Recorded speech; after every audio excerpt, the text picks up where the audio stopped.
Hello, I'm Erin Marcus, founder and CEO of Conquer Your Business, and I want to welcome you to Ready Yet? If all you needed was a step-by-step plan of what to do, you could buy a book on how to succeed and you would be all set. But here's the rub. You'll never do what it takes until you become the person it takes to do it. The Ready Yet podcast is dedicated to those who are ready to become the person who succeeds, ready to become the person who steps into more, and ready to become the best version of themselves.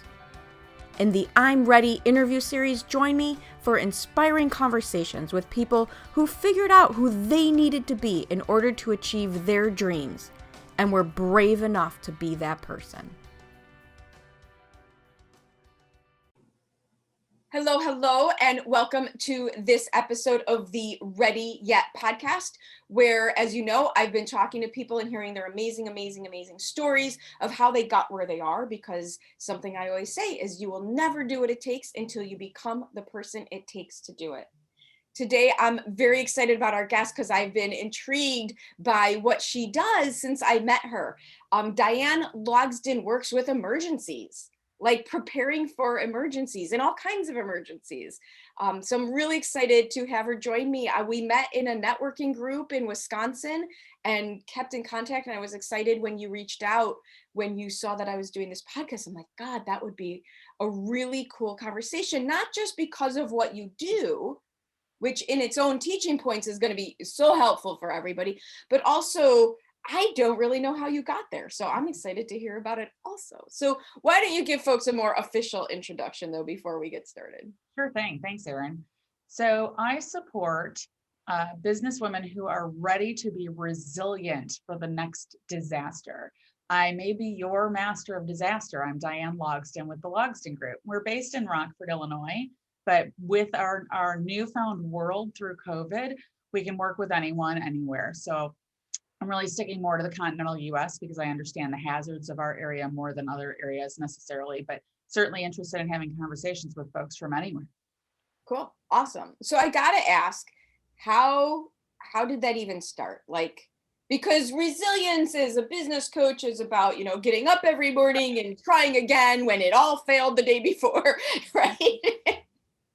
But your version is a little bit different. So how did this even come about? Like, explain more about what disaster we all know. I mean, we've all had here in the Midwest. Let me back up a second.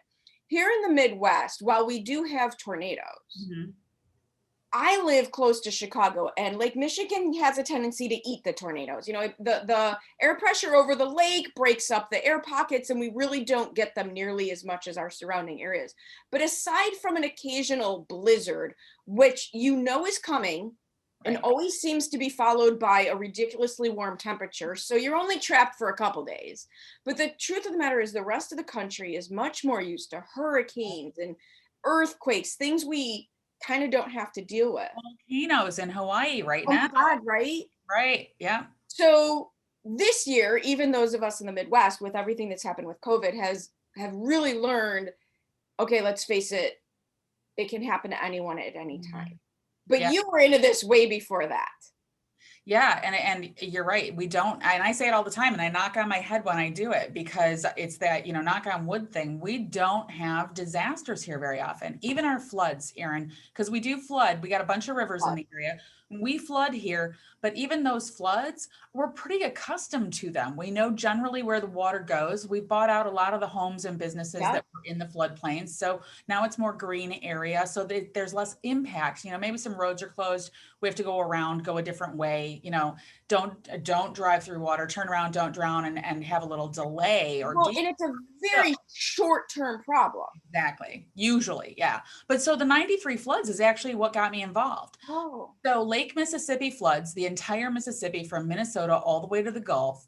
Everything flooded over a period of weeks that year. And it was just a horrific flood. I mean, it was truly like the 500-year flood. And so I sat here watching my Chicago news every day at 4:30. And, because I'd get home after work and watch the news, and then I'd go work out, and life was good and we were rocking. And I sat there every day and I thought to myself, gosh, there ought to be something I can do to help those poor people. And I didn't do it. So then in 94, not my now husband and I took a driving trip down the Mississippi Valley. I call it our trip of fun. We drove down the Mississippi Valley, and then when we got to Southern Illinois, we visited every cemetery where he has family buried. Woo! Do we rock, right? But so it was amazing that the devastation, even a year later, one of the crossing points of the river where they had the what's the boat shuttle, that like the one that goes across The ferry. the ferry, thank you. Lost the word completely. The ferry service still wasn't up, but from that point, the road went due east inland in Illinois, and we took that road. It was 5 miles until we got to the natural bluff. And I'm not kidding. It was like 30 feet up in the air. It was the oddest thing. The trees had been stripped of all the bark and all of the branches until you got 30 feet in the air. And then it was like this burst, like a flower petal burst of dead branches at the top. And it was so eerie because we were driving and thinking to ourselves, we would be completely underwater right now. Right. Like lake levels of water, and that water was rushing through, and all these empty foundations. And when we got back, I decided that I wasn't going to be in that position again, where I sat home thinking I ought to be able to do something. So I volunteered, because that's a great way for somebody to get into a field that they don't know anything about, right? So you find a place where you can volunteer, you spend time learning what that business is. A couple of years later, they're like, Diane, we need you to apply. We've got an open job. Boom, I took a job. So what did you do before? Like, I was a computer analyst at a community mental health center. So a small youth-based mental health center in town, but I was doing computer programming. I was doing all of their database. I had a data entry person. I did all of their reports. I did accounts receivable. Tech related. Totally tech. Yeah. And I was good at it, but I didn't really like it. Like, I took the college classes because I wanted to get the tech degree, because that was where everybody was going in the 80s and 90s. And it was like, yes, my brain functions that way, but it doesn't fill me up, right? So it was just like, well, you were doing the work, but without the impact outcome that you were hoping for. Exactly. I didn't feel like I was having any impact, actually. So you were cognizant of that. I mean, that's one of the things that I talk a lot about, is what a lot of people refer to, and I love the quote, as a purpose-driven payday. Exactly. A purpose-driven payday, not just for my clients, but also to have a bigger, grow my business so I can have a bigger impact, not just on my clients, but in the causes that mean the most to me. Right. And that's the whole thing about that 1 year, right? From the 93 floods until 94, when we took our trip, I spent that entire year, I wasted that entire year that I could have been serving, I could have been helping, I could have been doing what actually does fire me up, because I didn't listen to my own voice. I was telling myself, this is what I should be doing to serve the community, the broader community. Right. And I didn't take up the mantle. I didn't go do it. And so you knew. It's interesting because so you knew, you kind of got this divine download moment of inspiration, however you want to, the epiphany of, I can help this. And it's really interesting because I think there's many ways this happens for people. And for me, it took a long time for me. I know I'm not doing what I'm supposed to be doing in this world, but I don't know what that is. And you almost had the opposite. You're like, boom, I know what I'm supposed to be doing, but you didn't. But I'm not doing it. Right. Yeah. What changed? What was the input? So you went on this trip. The trip, actually being there and seeing the devastation, because it's one thing to see it on your TV screen. And you got to remember, back then, TV screens were like 19 inches. Right. And we're not high def. Right. We have 3 times more visual now on our TV screen than we did back then. But it's amazing how, when you're in that place and when you stop at the gas station and people are still talking about it. And I do not recommend that anyone ever do disaster tourism. As a matter of fact, it just pisses me off, because that's someone's life and livelihood. And for anyone to go gawking at it, it's like being a voyeur at a funeral. Like, just don't do it. Right. But you didn't go on that trip to see it. You went on for a different, not so great reason, but hey. Well, the river valleys are really pretty. And so it's a nice drive. It's always a nice drive. If you go down the Illinois River to get that direction as well, it's a beautiful drive. So, part of it was that we wanted to see how bad it was, but then we were also so horrified by it that we wanted to get out of people's way and not be intruding in what they were still trying to do to recover.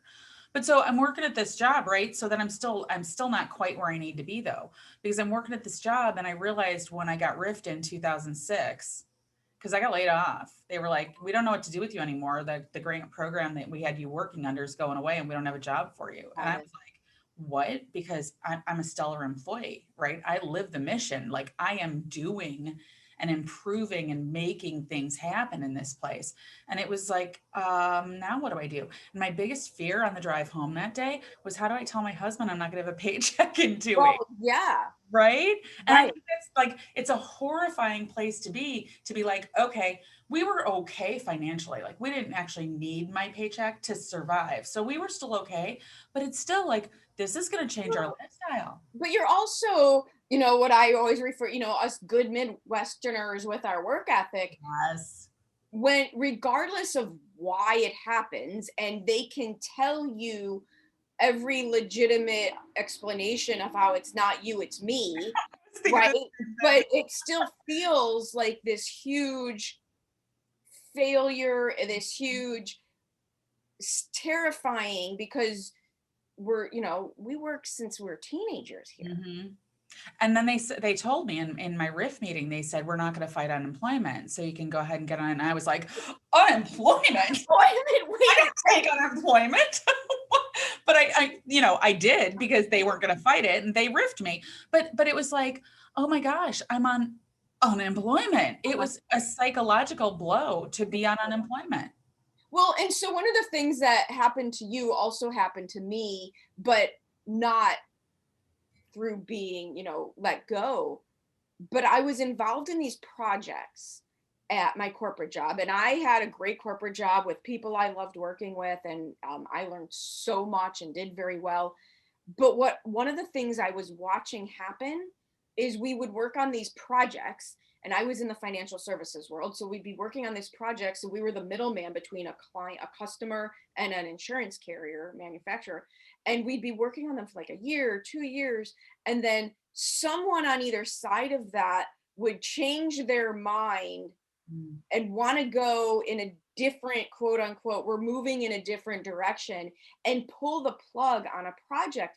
And it wasn't that it affected me financially, because it didn't, but it just always felt like I have no control over this situation. Somebody without my best interest, not my company, but other company, somebody without my best interest can make a decision 3 levels away from what we're doing, and poof, 2 years of work just goes away.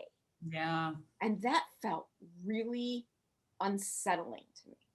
Yeah, because we want to finish a project. We want to see it through. See it through is a big deal. Well, I want to be more in control of my own universe than that. Yeah, that too. Don't pull the rug out from under me as I'm going along. Yes. Yeah. For no, I'm going to say no valid reason. Not because, and that's not what I mean. It's like, and it's not because you did something wrong. Right, right.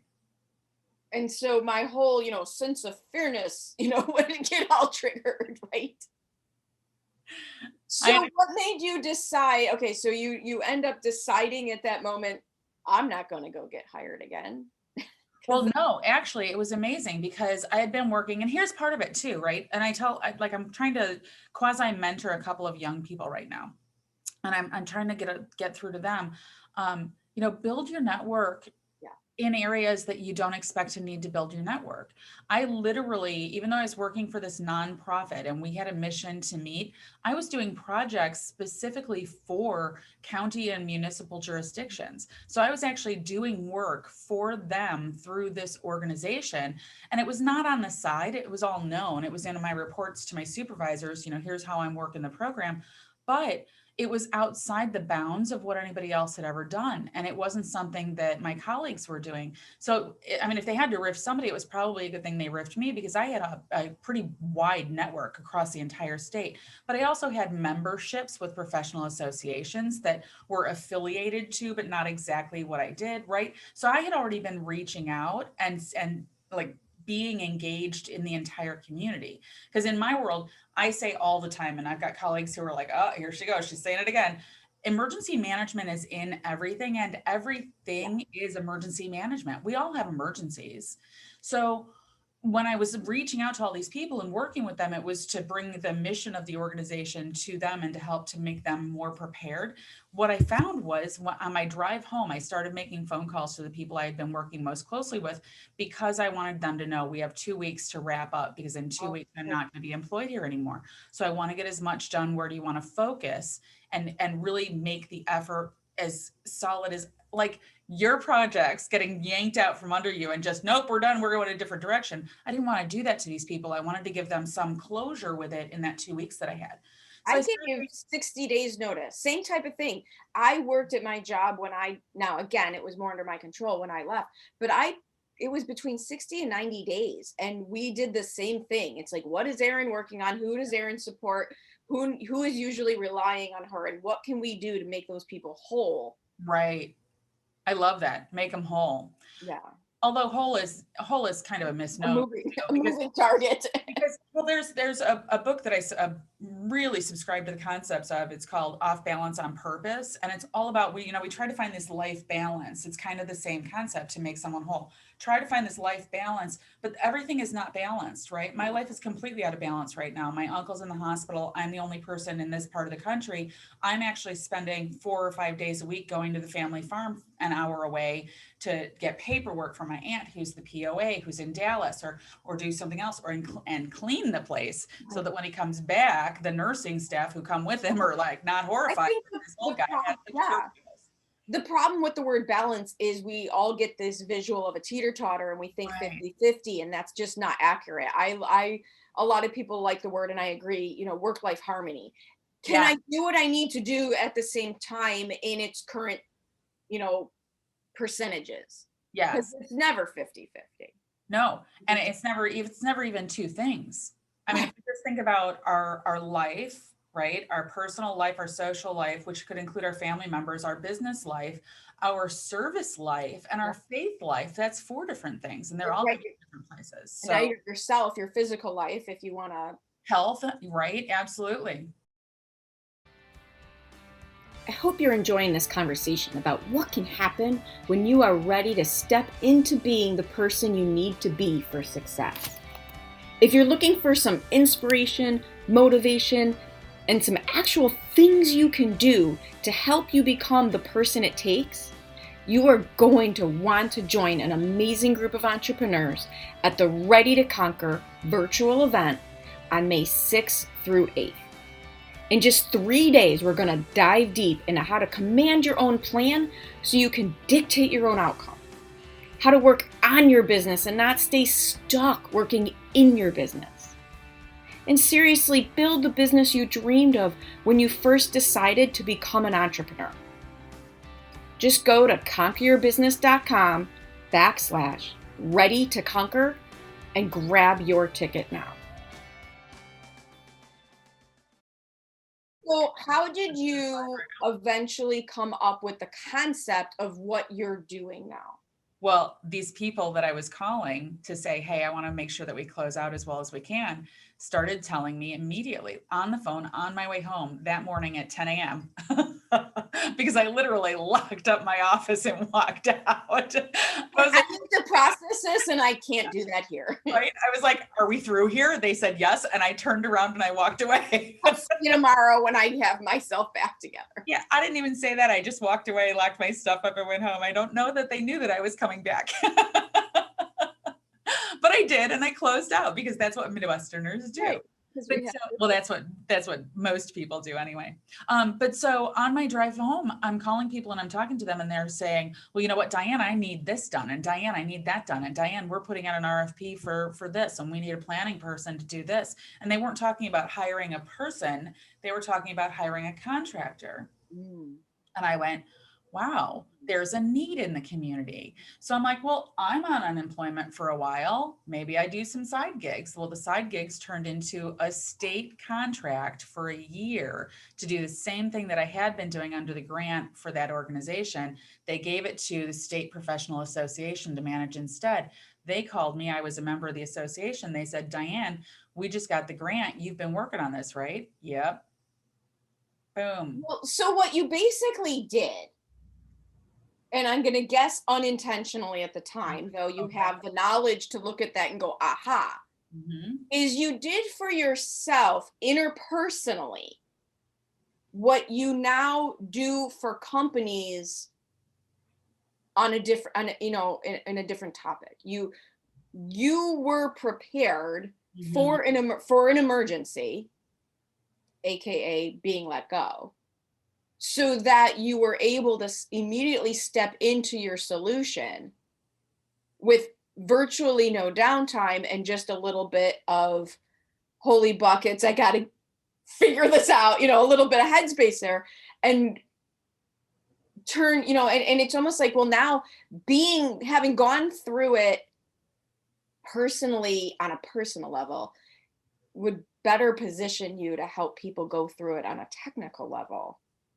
Yeah, and all of us right now, and I keep telling people, this is the perfect time to do continuity of operations planning. Every single business, even the smallest single person business, should have some kind of a continuity plan. And if you have general liability insurance, your insurance agent asks you at some point, do you have a continuity of operations plan? Because it's a standard question for underwriting to look at. Because if you have a continuity of operations plan, then it's more likely that you're going to be able to manage any emergency that comes along in the first place.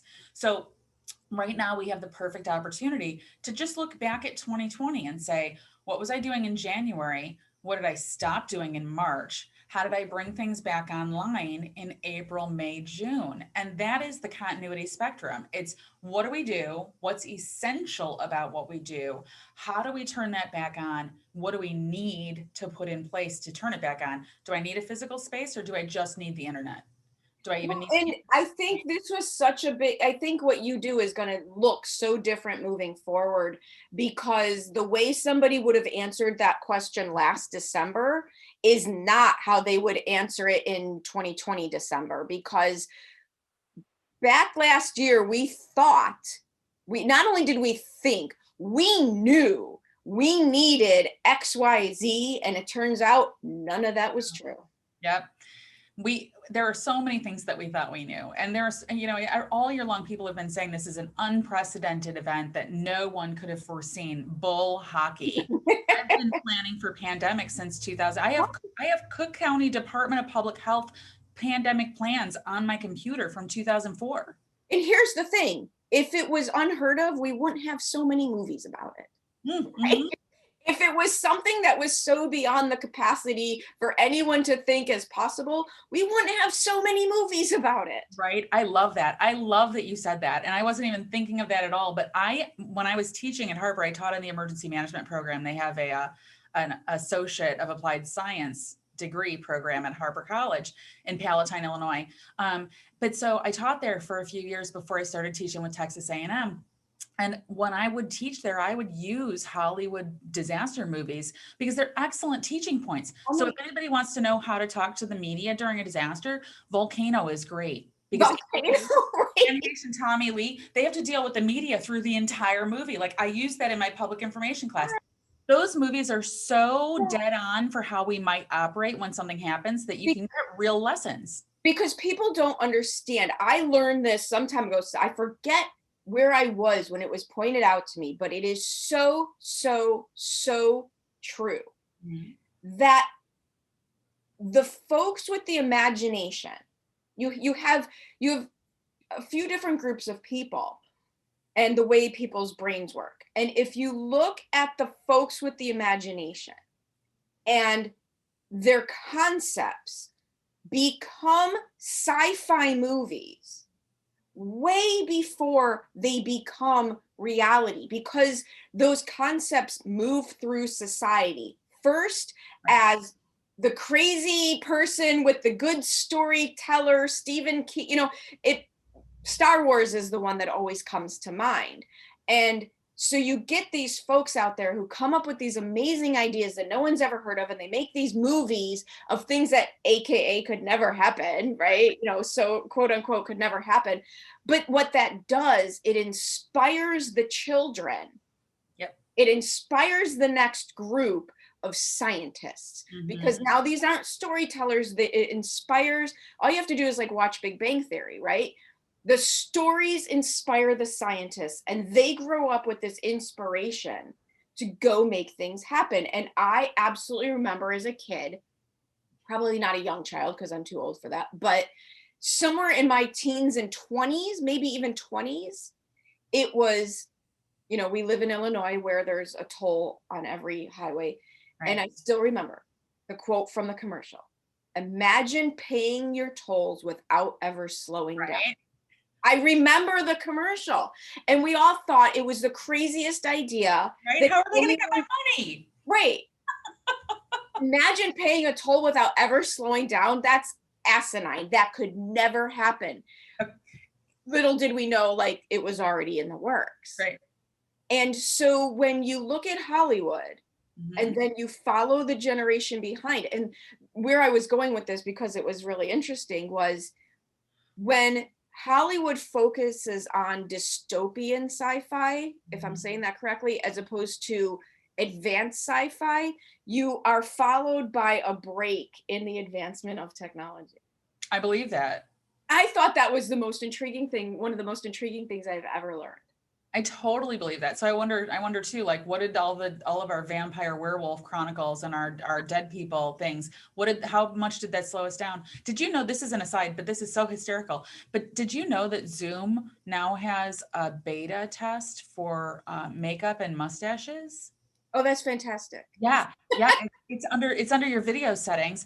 Oh my gosh, it's totally Mrs. Jetson. Do you remember when she had that computer that came up where she answered the phone and it was a video phone and she answered it and her makeup came on? She didn't have makeup on and her makeup came on. And I was like, we're in the Jetson age, finally. Yes, exactly. Where's my flying car?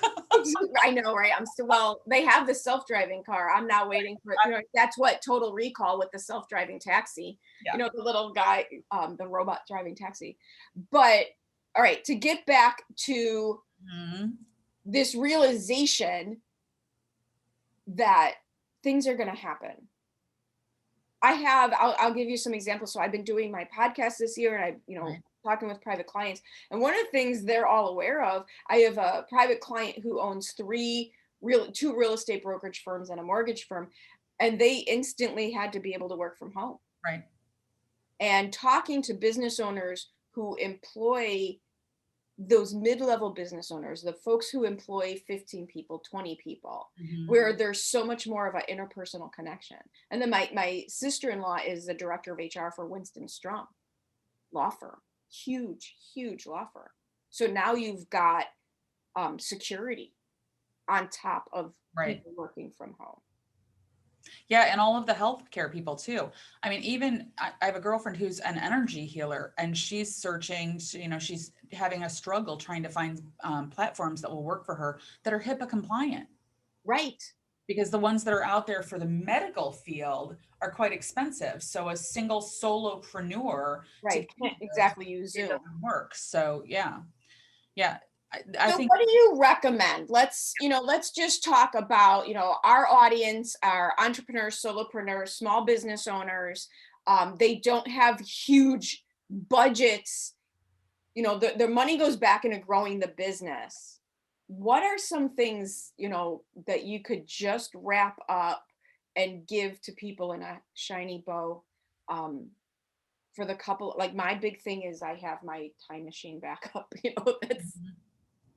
Honestly, it's about backups. Okay, so one thing, and these are like lessons learned from me, right? So I was doing a 4-hour training session with the Will County Public Information Officers group on site years ago, and I walked in the door with all of their presentation materials on my laptop. I went to boot up my laptop and got the blue screen of death, and Yep, in my hard there. drive died right there. So they had another computer, and I'm working off of CD PowerPoint, which doesn't have all of my slides in it. It has they're the handout slides, right? Right. So I'm giving them CDs, and I'm working from one of their handouts instead of working from my master files. So As a speaker who travels and they all want, I send everything ahead of time. I bring my computer and I always have a thumb drive. right, jump drive it, jump drive it, jump drive it. We didn't really have jumps back then. But what I also do, I no longer keep all of my files on my computer. I lost 3 hard drives that year. What were you doing? Not good. I don't know. And I had forensics done on 2 of them and they couldn't figure out what happened. It was not an attack. It was just something wrong with It those was it drives. was the universe trying to teach you how to run your company better, right? It was the universe going, listen, if you're going to do this for people, you've got to know what you're talking about. Can we just go back to the beginning of the talk where I told you that I was a tech person doing computer programming at the start, right? Like, hello. And then I go into disaster Right. The response. universe is going, what more do I have to do to line this up for you? Right? Come on, take a hint, take a hint. But so now what I do, instead of keeping files on my computer, and for those of you who might see the video, I have a very large, not jump drive, but an external hard drive that I actually unplug from my computer every night. Because if I get hacked, if I get a ransomware, I've unplugged my files. Oh, I'm sorry. You think you've got what files on my computer? You've got like eight pictures that I was using on a Facebook post or something else, right? So they're not getting my actual data. So it's serving me in a couple different ways to think about what have I already experienced and how can I improve? I have 3 different backups that I use. I use OneDrive, I use a Google Drive that automatically syncs my computers, and I have Carbonite. And then I have my external hard drive. And so I've got multiple layers, right? It's about layers of, and it's about learning from our experiences. So another thing that I would tell anyone who's listening, it doesn't matter how large or how small you are, you can be impacted by something like the Sun Prairie gas explosion. You remember a couple of years ago, Sun Prairie, Wisconsin had that gas explosion? That entire business area was shut down for 2 full weeks before they allowed anyone in. They determined it was safe enough to let them in to retrieve items, not to start working on cleanup, but just to retrieve the things that they needed to retrieve, because people had left behind purses and coats and car keys and like That was run, and that was scary. right? Yeah. So you need to be prepared for that sudden evacuation. And it doesn't matter if it's your apartment that you work out of or if it's your house that you work out of.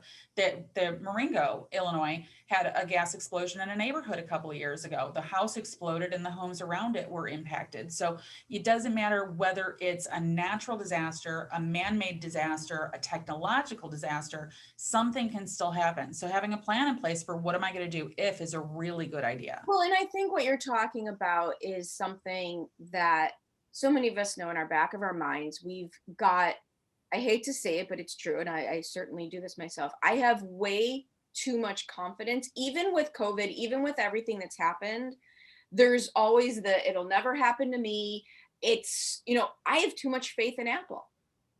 I basically have too much faith in that company that, because to me, and maybe it's an age thing, because to me, I didn't grow up with this technology. The fact that I can go get a new phone like I did a few weeks, sit and chat with somebody for half an hour. The phones were next to each other on the desks. They weren't even plugged into each other. And by the time I left, all the stuff from the old phone was on the new phone. It's such magic to me that I think it'll always be fine.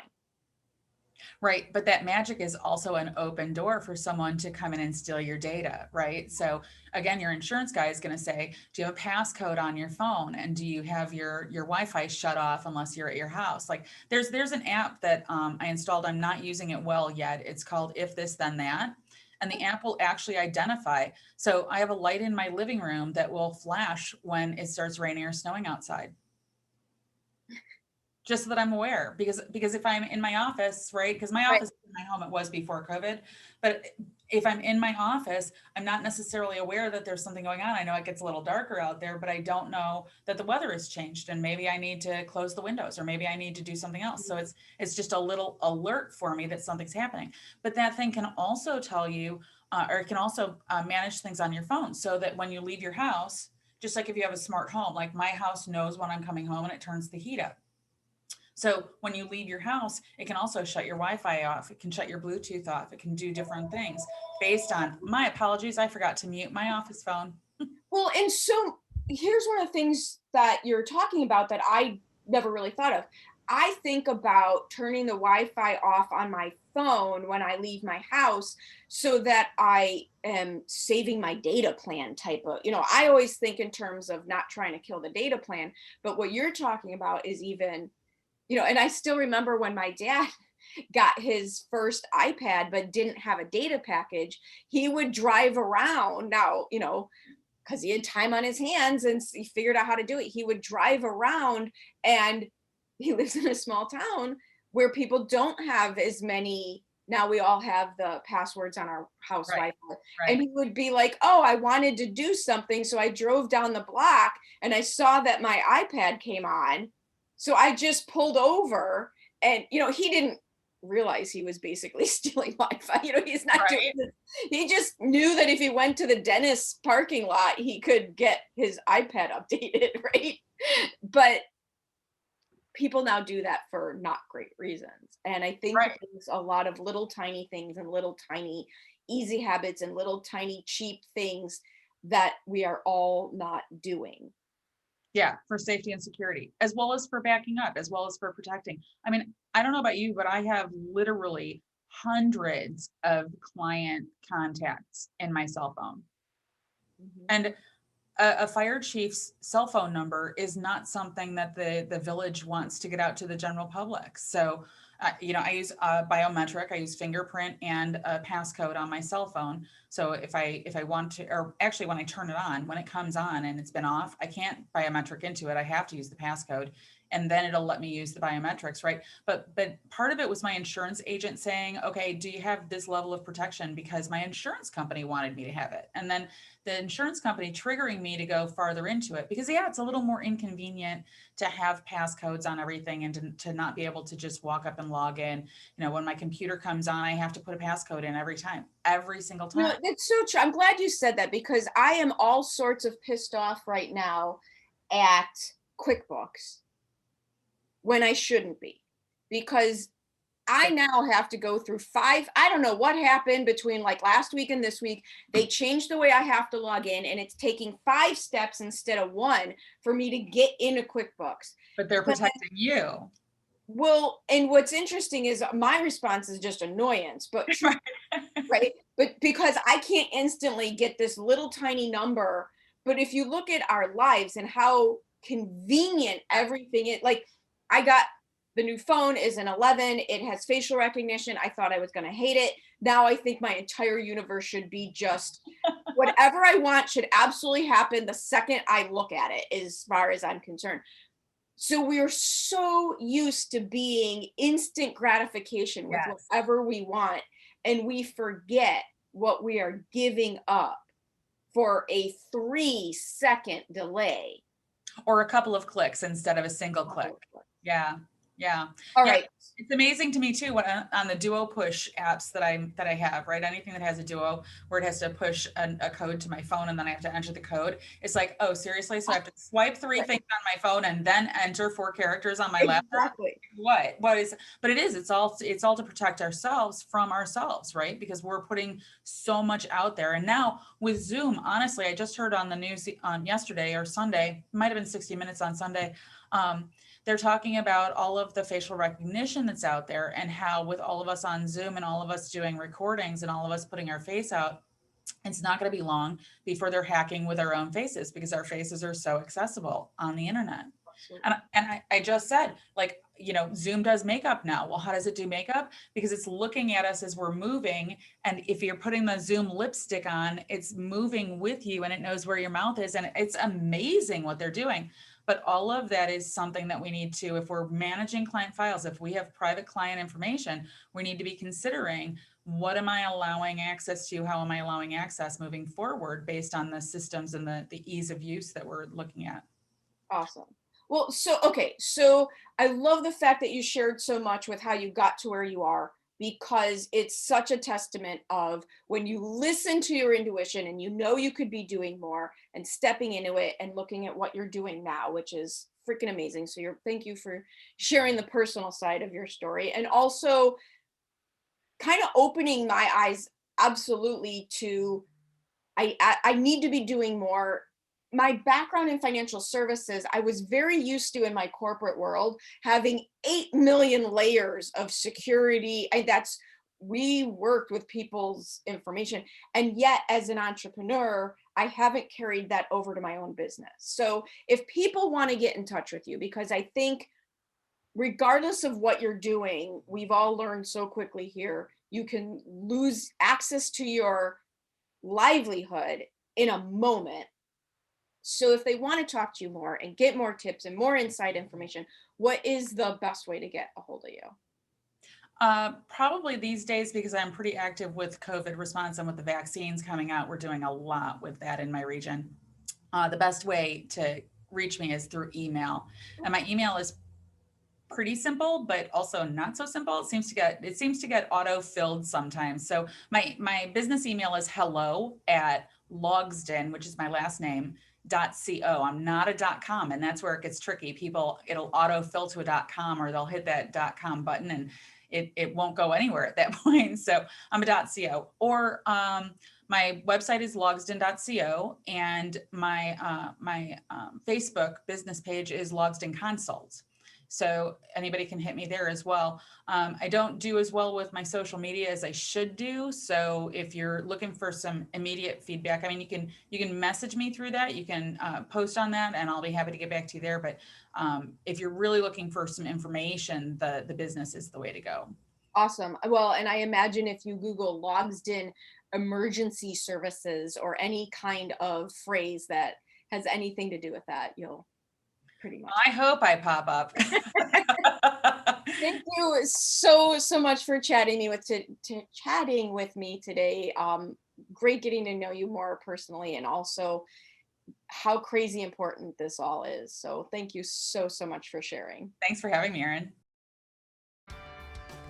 Thank you so much for joining me on the Ready Yet podcast. I get so motivated by the amazing accomplishments of the remarkable people I meet, and I'm excited to be able to share some of their stories with you. You can find more episodes of Ready Yet at your favorite source for podcasts or at conqueryourbusiness.com. And if you've already decided that you are ready to become the person you need to be to achieve your big goals, feel free to reach out to find out how I can support you in your efforts. Or check out the Work with Erin page on the Conquer Your Business website. I also invite you to share this podcast with anyone you know who loves to learn and be inspired. And if you're so inclined, I'd be absolutely grateful for any reviews you'd like to share as well. Thanks again for joining me. This has been Erin Marcus, hopefully inspiring and helping you to go conquer your big dreams.